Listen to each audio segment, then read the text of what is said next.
Hey team, Angus Strachan here, and welcome to the Film Slice Podcast. I'm here, as always, with my co-host, Kane Diggly Wheelie Kane Dogs and Brodly Doo Broadman, and we are still in isolation. Going strong. How are we, boys? Still healthy and well? I'm freaking out! Brody hasn't seen the sun real loud for in a week. I said a week, but it's probably like I'm shivering. I've been living off mashed potatoes for 3 weeks now. I don't know what to do. It was the only thing that could last. I guess we're all feeling like that guy in Parasite, right? Spoilers for Parasite, I suppose. Massive spoilers. My life really hasn't changed. I'm still going to work most days. Most of my friends still aren't talking to me or replying to me. It's really no different. Hey, well, that's good. I'm living his own. Yeah, I'm glad you feel like that. Life. Sweet. This week, please message me. I'm still living. This week, Slicey Slices, we thought that we might do something a bit different, considering the different circumstances of our current lives, except for Kane Dogs, of course, who is, as always, the same. We figured that we would, in fact, all bring a movie to the podcast to review with the theme of the best movie for isolation. Movies that if you're alone, you're trying to fill that emptiness, fill that void. What movie do you choose? Let's all go around in a circle, boys. Kane Dogs, which movie did you bring to the podcast this week? I chose Interstellar, Christopher Nolan's sci-fi classic. Very solid choice. I like it. That's the one I've picked. Broadman, before you say yours, how likely is it that we've chosen the same movie? It's possible. It's quite possible. Okay. Yeah. Okay. Should we say it together on three? Okay. Even though there's a lag. Okay. Yeah, even though there's a lag. Here we go. Ready? 3, 2, 1. Lord of the Rings. The Two Towers. Two Towers, yeah. Yeah. Yeah. Wow. Yeah. How am I meant to debate it when both of you... Well, I mean, you know, if you chose a better film, you wouldn't have to, and we'd all just be reviewing Lord of the Rings: The Two Towers. Man, that's amazing. We've had over a week. We have had over a week to think about this, and I thought about it 10 minutes after you guys said it. Yep. Yeah. It was like 10 minutes after I was like, well, it's obviously The Two Towers. Yeah. Oh, definitely. I was. If you weren't going to be specific, I would have just said The Lord of the Rings, because ideally it could be the same movie, you know. But yeah, if I had to choose one, obviously it is The Two Towers. Yeah, awesome. This is going to be a great podcast for me and Broad. Kane Dogs, yeah. I hope you've got some firepower ready for Interstellar. Not that Interstellar is a bad film. Wait, are you both sticking with that? Are you both Gotta stick to your guns, Jordan. Wow. Well, I'm sticking with it. Okay. All right, fine. Sweet. All right, so I feel a little outnumbered for some reason. We should put... That's 4 towers. That's 4 towers. Yeah. Sweet. Okay, I should, I guess, caveat this by saying if you haven't seen these movies per chance, there's going to be a bucket load of spoilers in this. If you don't want any of this spoiled, turn off now. We're going to sound the spoiler alarm, and let's get into it. Oh, what a cool sound effect, Angus. Let's get into it. Into it. We'll start off, I guess, with one of our more familiar classic segments. When did you see the movie? Because I guess this is kind of across our whole lives. So when did this movie come into our lives, and how did that, I guess, help you choose this film? I'll start. Go, Broadman. I saw this movie when it was released in the theaters back in, was it like 2003, 2004? Yeah, it was a while ago. Angus? Yeah, I saw it 3 times at the movies. And remember this is back in the early 2000s. I was in primary school. I would have been like 10 or 11. Mm-hmm. Saw it 3 times at the cinemas, which was unheard of for me or my family back then. And I fucking loved it. And I've seen it at least once every year since then. So at least once, sometimes multiple times. 2002 it was released. So this is in grade 2. Okay. You went to see. Yep. Yeah. Brody actually came over and watched the Twin Towers like a couple of months ago with me and my girlfriend as well. Like, and Jordan, that was not the only marathon. time I've watched it this year either. I watched it by myself this year, early on this year, like while I was still on holidays from uni. Yeah, no, I remember that. Amazing. Yeah, no, I remember that because I remember being like, "Hey, you should come over. We'll watch Lord of the Rings." And you're like, "Oh, I watched it last weekend." And then you paused, and then you went, "Okay." Yeah. And then we just watched it Extended edition every single time. Yeah. Oh, man. Okay. Well, I guess I'll jump. Excuse me. I'll jump on board with that. While we're on the topic of Lord of the Rings: Two Towers, the best movie. This is gonna suck. I also watched. I also saw this at the cinema.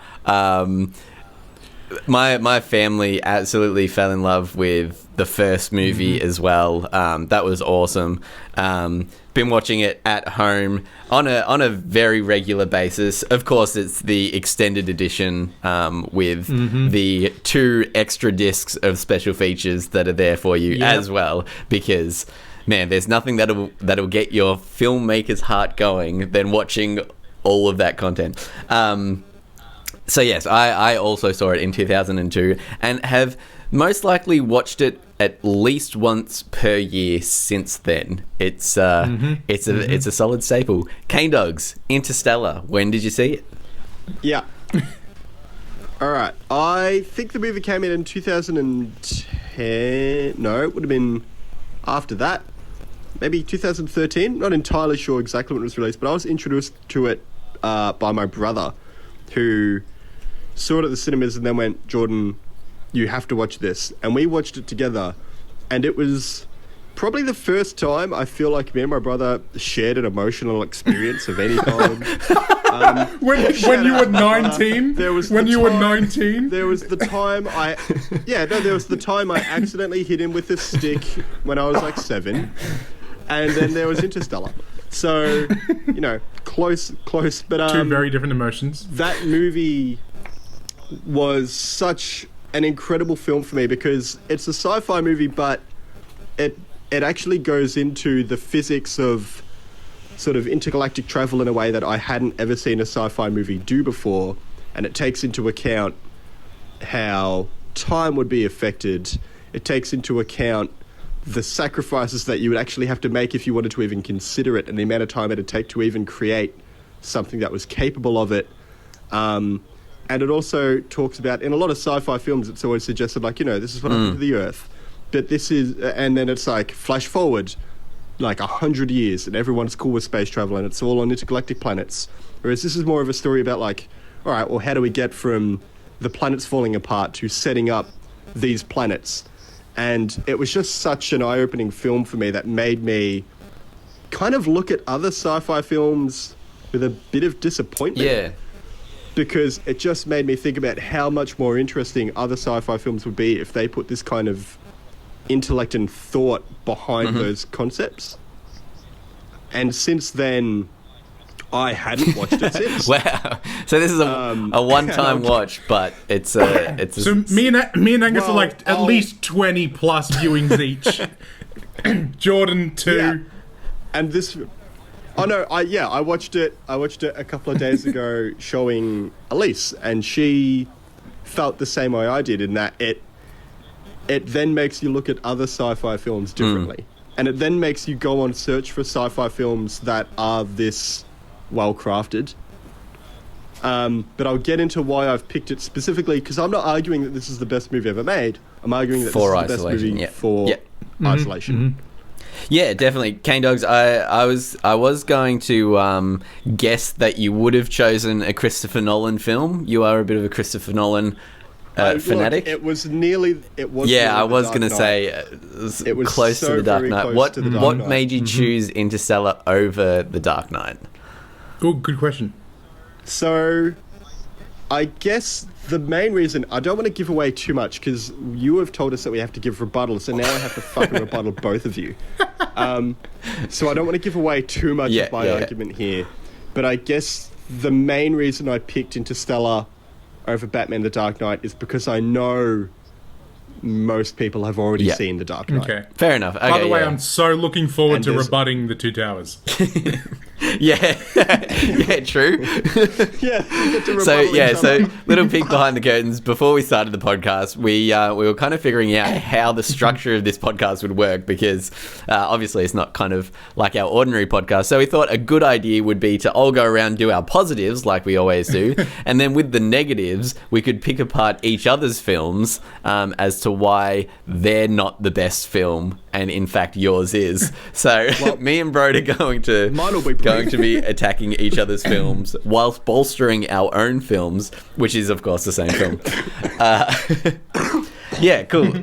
Yeah, you guys really have it tough. It's going to make for great content. I've just got both of you destroying my film. Pretty much.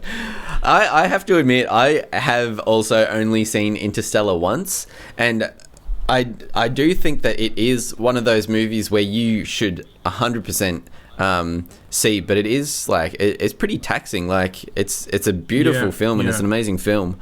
But yeah, I guess we'll get into it. I've also only seen it once. At least you're starting to see why I've Pardon picked me? it. I've only seen it once because it made me cry so much. I was like, I don't want to watch it again. Yeah.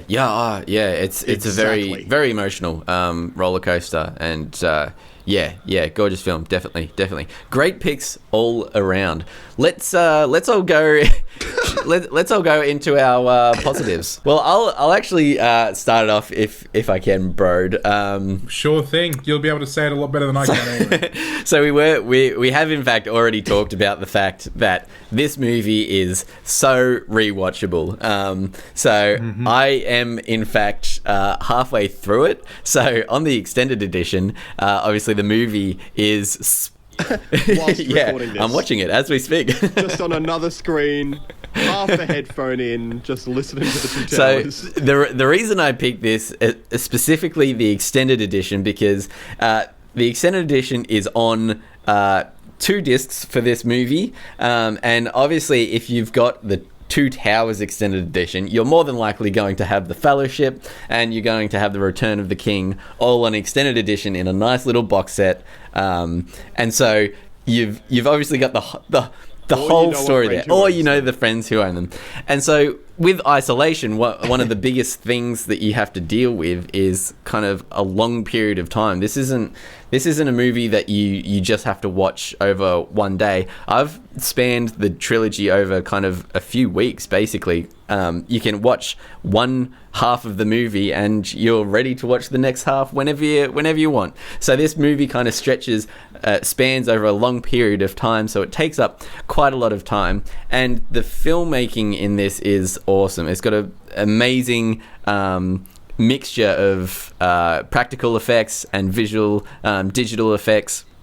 And you watch the movie and you can't help but dissect it in such a good way. Like, how the hell did they make that camera move? Or how did they do this? How do they do that? And although I agree, like, some of the digital effects is like a bit dated, the use of practical effects in them kind of helps mask that and helps the movie kind of become ageless.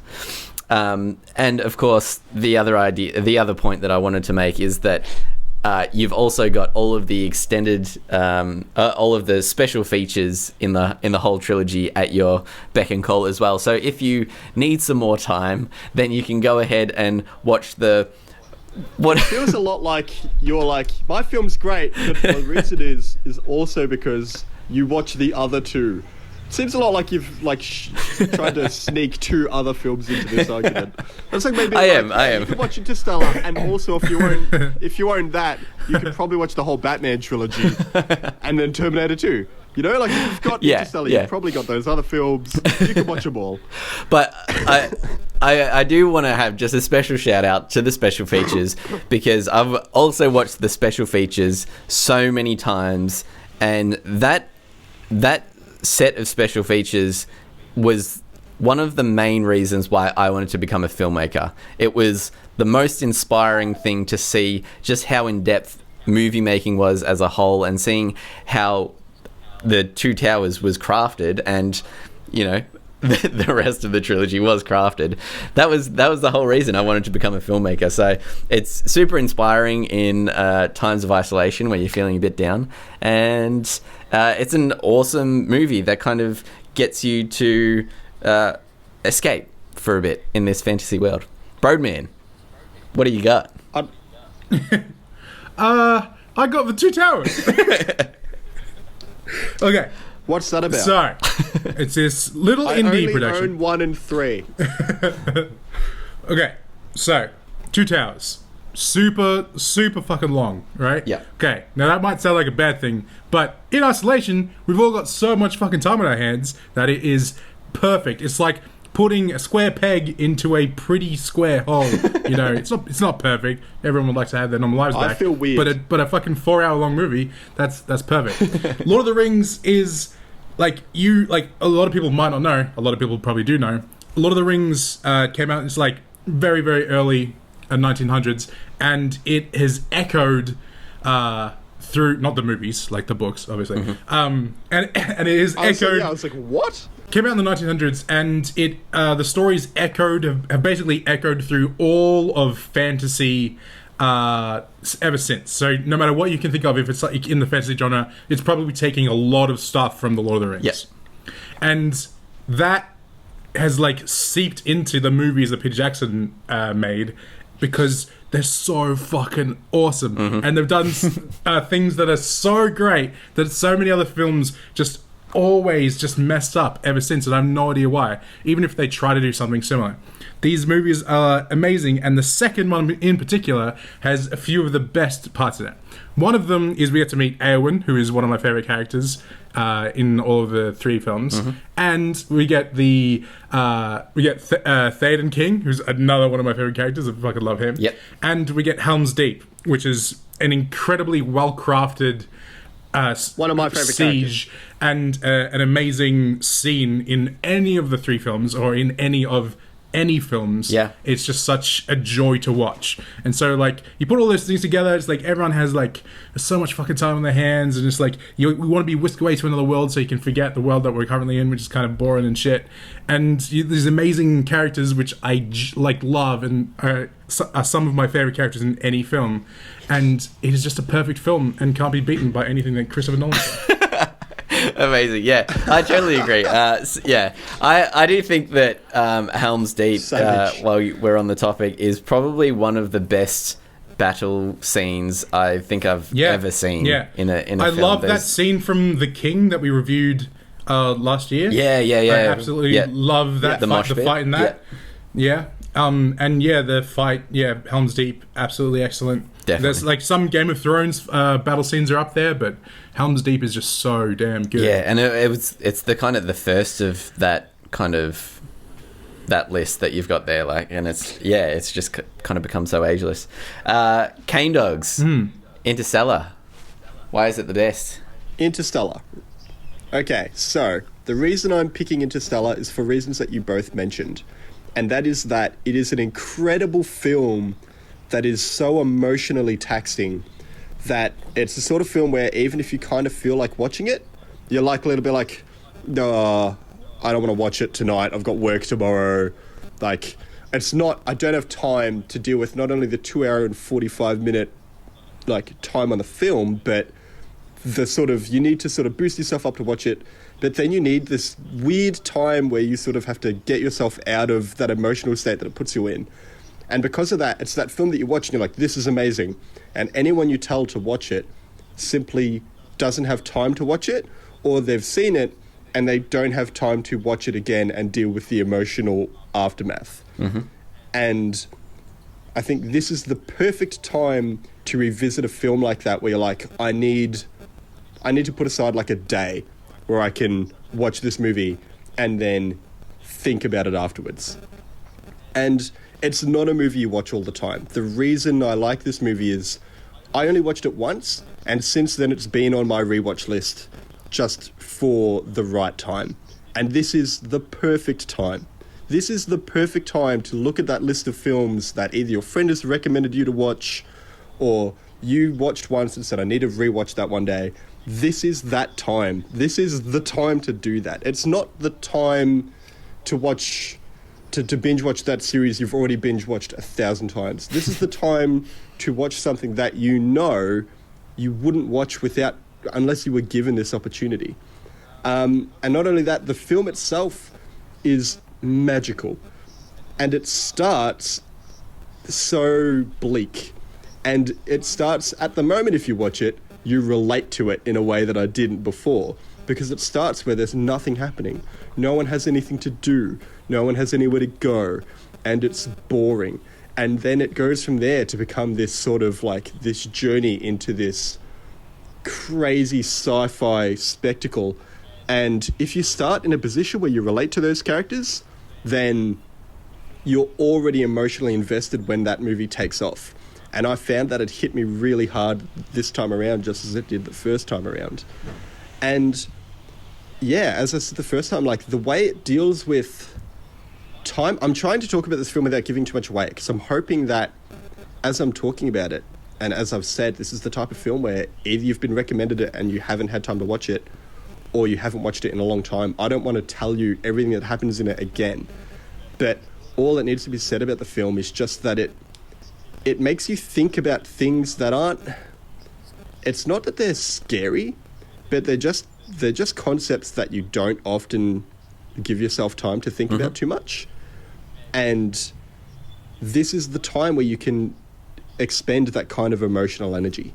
It's the time where you can sit down and Google how much of it sort of makes sense, how much of it is that sci-fi world that's being made up. You can Google how much research Christopher Nolan did, which I did, and it's awesome. But yeah, I picked this film because it's the type of film that I know I wanted to watch, but I wouldn't have watched without this kind of opportunity. And I think this is the perfect opportunity to tell other people to watch it. Because either they watched it once and haven't since, like you guys, or they haven't watched it yet, because it's got a 2 hour and 45 minute mark. And 2 hour 45 minutes. This movie deserves to be watched, and now is a great time to do it. Yeah, I definitely agree. You've come up with some awesome points for it, and like it is 2 hours 45 minutes. What is this? Half a film? Well, don't forget, it is an amazing movie. Own, like, you know, Memento, and you probably own Inception. Like, you know, those films, they're all basically the one argument, really. Point taken. No, I will agree. Like, Interstellar is an awesome film, and it's definitely probably a good time to rewatch it, because it is kind of prophetic in a way. Like it kind of talks about what happens once humans have outgrown Earth, and like that's kind of one of the things that is the problem that we're currently facing, is that you know, we're kind of overpopulated this place, and like what are the things like that we can do? Frodo outgrows Middle Earth. Yeah. Very much like how Frodo outgrows Middle Earth. I think the movie will always be relevant, and that's what I think is great. Yeah, 100%. I agree. I think everyone's kind of come up with some awesome reasons why these movies are perfect for isolation, and they all seem pretty similar. Some reasons more similar than others, but I think we're all kind of on the same boat. They all kind of take up a lot of time. They're kind of good pieces of cinema, but they also have kind of extra things that you can do, like Cane Dogs in Interstellar. You can actually research the stuff that Christopher Nolan researched. Lord of the Rings, you've got all the extended editions and stuff. All super great points. Now, time for the fun part, the rebuttal. This is going to be super silly, but I hope everyone has fun and no hard feelings at the end of this. Hard feeling, definitely hard feeling. I disagree. Fuck you both. Cool. Well, that went down south pretty quick. For picking the same film. All right. Independently. I'm going to. You could have chosen it as well. I'm going to say we should only really have, you know, maybe 3-4 minutes on your rebuttal, just because like I think that they're all really great movies. But I would be happy to start. I can't sit here and honestly destroy the Twin Towers. It's the Two Towers. It's a freaking great movie. You're gonna have to do it twice. Yeah, it's heartbreaking. All right, I would be happy to start off if you boys would let me. Go ahead. Take it away. Yeah. Okay, so I would say that the reason you shouldn't watch Interstellar is because it is such a heart-wrenching, harsh. emotional film, and in a time where you're kind of stuck at home and already probably feeling a bit depressed, this might just exacerbate that feeling of depression and hopelessness that we're currently stuck in. So I would say I would say Interstellar is a good watch if you're feeling optimistic, but in these times it is very hard to feel optimistic. Having that said, I think, Brody, your film is a ridiculous idea because it carries probably the worst part of the film for way too long, which is Frodo and Sam just walking through endless amounts of shit together, and it's super boring. I just want to see the fight scene. Why do we have to go back to Frodo and Sam when there's a massive fight scene at Helm's Deep, the best piece of cinema ever? I think that movie could be way better, and that's why you should choose my movie instead. This feels unfair somehow. Nice. Yeah. That's my rebuttal to both of your There's films. some hard blows. I'll jump in. All right, go, bro, Ben. Okay. First of all, I guess Two Towers. Fucking ridiculous of an idea. It's so long. It's like 4 hours long, or even more with the extended edition. Just do that in one sitting. Yeah, if you start doing that while you're having dinner or whatever at like 7 p.m, you're gonna finish at fucking midnight. It is so long, that film, and you have to like switch discs as well. And also in the middle of the Helm's Deep battle, which is absolutely excellent cinema, it keeps cutting back to Merry and Pippin trying to fucking convince a tree to fucking walk them in a way, and he's like, no, I've only just finished saying good morning. And it's like, Jesus Christ, that's the most boring thing I've ever heard. About long. And it's just like, we've just cut away from like Aragorn jumping off a fucking thing that just exploded and Legolas shooting someone in the face. And it's like, hello, I'm a tree. And it's like, Jesus Christ, that's boring. Anyway, why the hell would you choose that film, Angus, you duffer? Jordan, your film, Christopher Nolan. He's made all of his other films are better. Boom, gotcha. Jordan, take it away.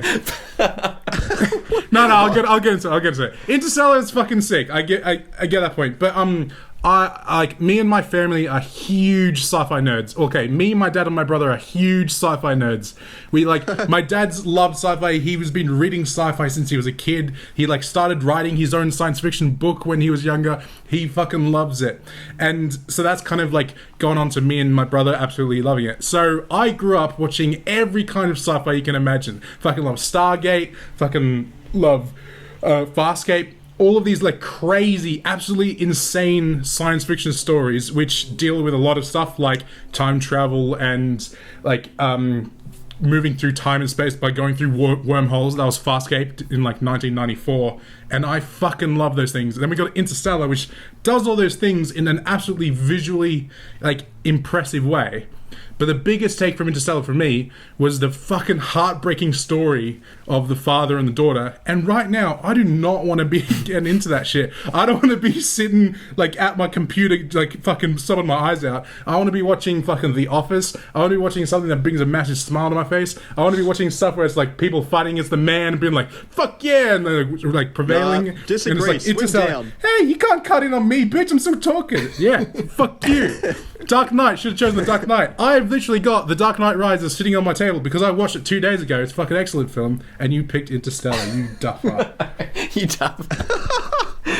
Amazing. That was just a personal attack against me. Amazing rebuttal. All right, Cane Dogs, finish this off. What do you got for us? If you could feel free to do either me or Brody first. Just let us know who you're directing this to. Yeah. I'm pretty confident I can smash it at once. Look, it's multitasking at its finest. Say it to my face. Look, your reasons are all very valid, but the reason I feel confident right now is because we're not arguing what movie is better. I don't have to say that my movie is better than The Two Towers. I have to say that it's better to watch in isolation. And the reason my movie is better to watch in isolation is the same reason it is a bad idea to try to watch The Two Towers in isolation. And that is because you've already fucking seen it 1,000 times. You've already watched it. You've watched it 2 months ago. Brody, you've already seen it twice this year. It's a good movie. You could watch it 3 times. But it doesn't make it being in isolation doesn't change that at all. You will watch it regardless of whether you're in isolation. So being in isolation it's not a better film because you're in isolation. It's a good film, but being in isolation doesn't mean you should watch it. You should watch it all the time regardless of that. Interstellar, however, is a movie that most people have chosen not to watch because they don't have the time. It's the perfect time at the moment to watch it.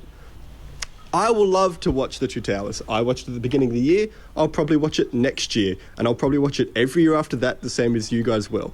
But because of that, it being fucking self-isolation at the moment has zero effect on it.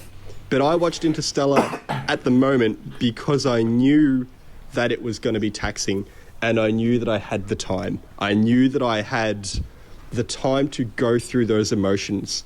And ultimately, I found it to be quite a good release. I think me, as well as a lot of other people, Angus, as you mentioned, are dealing with an emotional toll of this self-isolation, feeling secluded, feeling alone, feeling like there isn't, not that there isn't hope, but certainly feeling like it's a distance away from feeling normal again. And this movie is a journey of hope. It's got sad things in it, but it has a happy ending. It's a movie about digging yourself out of that rut, doing something about it, being productive, and instead of sitting there and wallowing in pity, it's about getting out there and solving the problem and finding hope for yourself. And that's what we should all be doing in a time like this.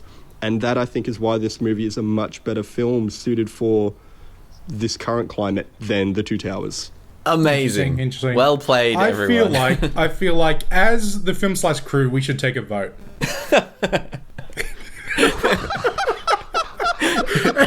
And you know, in a vote, a majority wins. Oh, Angus, I hope my rebuttal was good enough. Awesome. Because I know I haven't got Brody. Well played. Oh, that was good fun. I enjoyed that. It's always good to have a bit of a friendly argument. Slicey Slices out there, let us know what your favorite isolation movie is or has been, and feel free to rebuttal us. Feel free to tell us why we're dumb for choosing the movies that we did. The one message I'm going to receive from a film slicey is just going to be like, Jordan, your film's fucking dumb, you're an idiot. And I'm like, oh. It should have picked Return of the King. That's it. I've got a few little things that I'd like to just recommend to people. First of all, Blade Runner 2049 came out on Netflix, and I watched it this morning. I watched that the other day. That's so good. It's so fucking good. It was my second choice for this sort of thing. Absolutely excellent film. And then also, I've been watching The West Wing recently, which is a TV series made in the late 90s. Yep. All of it is on Stan at the moment, and it is written by the same writer as The Social Network, Aaron Sorkin, who is well known as being an amazing writer. And it's a really, really good show. And even though it's about the White House back in the late 90s, they're still touching on so many things that they're touching on right now. And there's like very, very kind of like especially in like politics at the moment. And it's really, really engaging. And so I definitely recommend that. Yeah, definitely. I've seen The West Wing as well. And yeah, awesome recommendation. Cane Dogs, right? any other recommendations while we're on it?